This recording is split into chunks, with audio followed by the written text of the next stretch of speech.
अमेठी आप हार गए, अमेठी हार गए, मेरी वजह से हारे, या फिर स्मृति ईरानी से पैसे ले लिए थे आप। हमारे पास मोहब्बत की कदर कीमत है, हमारे पास जज्बे की कदर कीमत है। राहुल गांधी, अरे भाई कम से कम आप लोग समझाइए उनको कि त्रिपुरा नहीं लड़े हम, आसाम नहीं लड़े भाई, कैम्ब्रिज के पढ़े हैं शायद वो, डेवलपमेंट स्टडीज पढ़े। अरे भाई जरा तो बताइए उनको।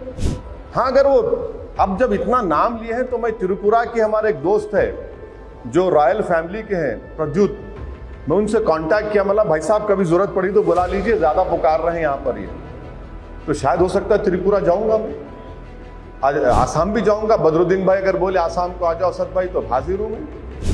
इनको समझाइए, बोले जाते हैं।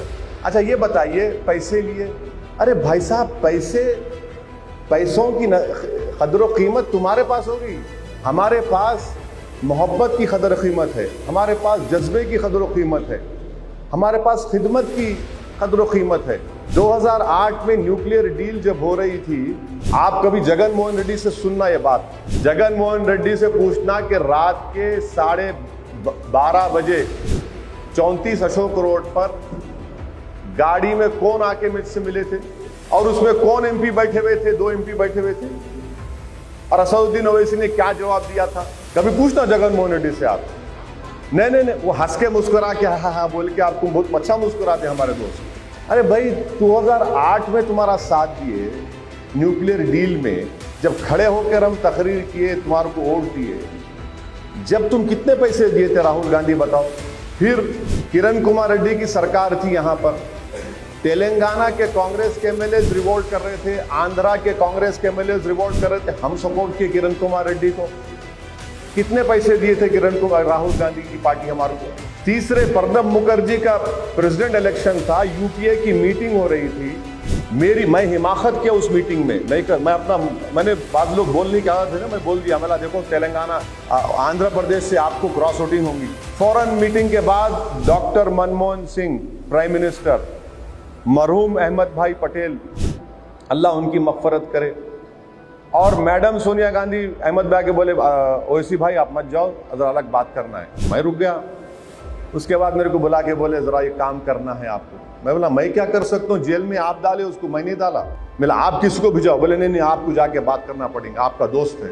जेल में जाके जगन मोहन रेड्डी से मैं कन्विंस किया। जगन मोहन रेड्डी तो आधा घंटा बात ही करने तैयार नहीं थे मेरे से। बातचीत हुई, बातचीत के बाद जगन मोहन रेड्डी मेरे को बोला असद भाई आप बाहर निकल के बोल दो मीडिया को चंचलोड़ा जेल में कि मैं सपोर्ट करूँ। बोला मैं नहीं करता भाई काम में, आपका डिसीजन आप बोलो, मैं कन्विंस करने आया, आपका शुक्रिया, आप कन्विंस हो गए। फिर जगन मोहन रेड्डी को मैं बोला, जगन मोहन रेड्डी बोले फिर प्रणब मुखर्जी आए तो मेरी माँ से मिल सकते क्या। बोला बराबर मिलेंगे। आप रिकॉर्ड उठा कर देखो, प्रणब मुखर्जी जब एयरपोर्ट से उतरे, जगन मोहन रेड्डी की मदर के पास पहले जाके मिले थे। असदुद्दीन ओवैसी काम करा रहा था। आप भूल जाते, सुनिए, आप भूल जाते इन चीज़ों को। अमेठी आप हार गए, अमेठी हार गए, मेरी वजह से हारे, या फिर स्मृति ईरानी से पैसे ले लिए थे आप। बोलो, अरे बोल सकते ना, मैं भी बोल सकता हूँ। आप स्मृति ईरानी ने पैसे दिए थे कि आपको जो हार गए आप, और क्या आपने 2014-19, अच्छा 19 में तो आप पार्टी प्रेसिडेंट थे, पार्टी प्रेसिडेंट आप थे, आपने कितने पैसे लिए मोदी से बताओ। मैं तो सिर्फ 3 लोकसभा की सीट लड़ा राहुल गांधी, तुम तो 400 कितने लड़े, 500 लड़े, और वो लड़के तुम 40-45 पे आए, तो तुम मोदी से कितने पैसे लिए बताओ मेरे को। तुम्हारी तरबियत होंगी पैसों की, मेरी तरबियत कुर्बानियों पर हुई है, मेरी तरबियत मोहब्बत पे हुई है। आप ये बात कर रहे हैं, तो मैं बहुत बोलना आता मेरे को, बहुत सी बातें बोल सकता हूँ, इतने बातें मेरे पास हैं। अच्छा, जिस वक्त रामनाथ कोविंद साहब प्रेसिडेंट बने, उस वक्त कांग्रेस का कैंडिडेट कौन था? क्या मैडम सोनिया गांधी फोन करके मेरे को नहीं बोली you must support? I said yes I will support. Mahatma Gandhi के पोतरे वाइस प्रेसिडेंट के कैंडिडेट थे प्रोफेसर साहब, उन्होंने फोन करे मेरे को, I am with Sonia Gandhi, Mr. Owaisi, I want to come and meet you.